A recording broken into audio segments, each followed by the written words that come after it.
Hey, what's good, YouTube?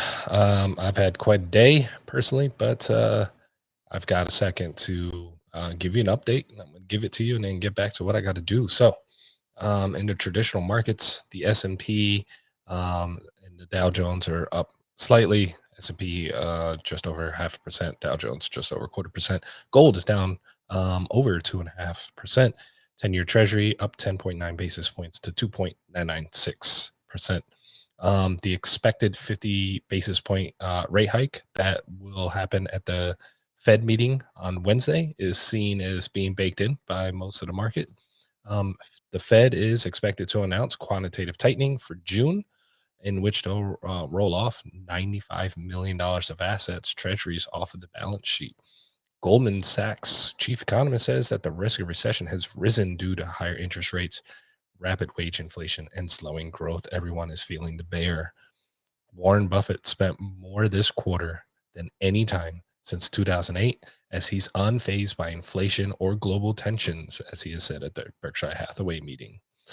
Some big earnings this week include Airbnb, Uber, Lyft, and Square.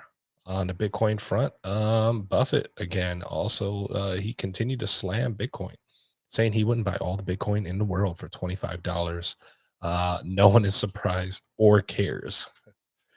Bitcoin Mining Council, consisting of Michael Saylor, Jack Dorsey, and Fidelity Investments, and a host of other companies, defends Bitcoin mining in a letter to the EPA chief as a rebuttal to, I believe, a senator who sent a letter to the EPA chief on the concerns over Bitcoin mining. No news on Taro today, although a great link was sent out on the current documentation for the ever-changing development of Taro. And the numbers, we're looking at $38,315 Bitcoin.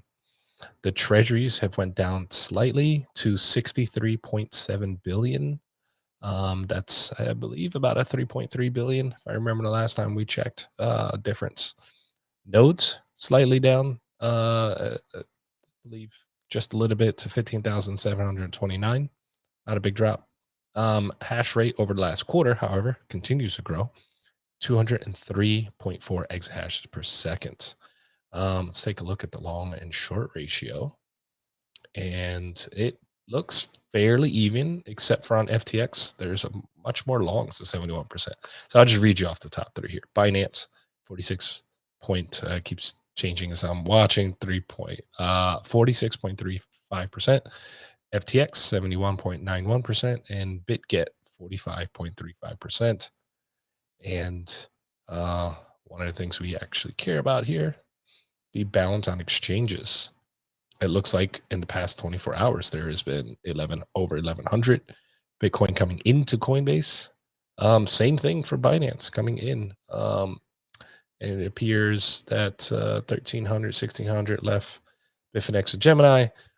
If you look at the 7-day, we've got mostly outflows, except for the top two here, Coinbase Pro and Binance, where Coinbase Pro had 2,800 in over the past 7 days, and Binance over 8,000, 8,700 or so Bitcoin in. So a lot of in and outflows lately. Okay. And finally, our fear and greed index is at 28, which went from despair to fear, only up slightly. All right, everyone. That's all I have time for. Thanks. See you next time.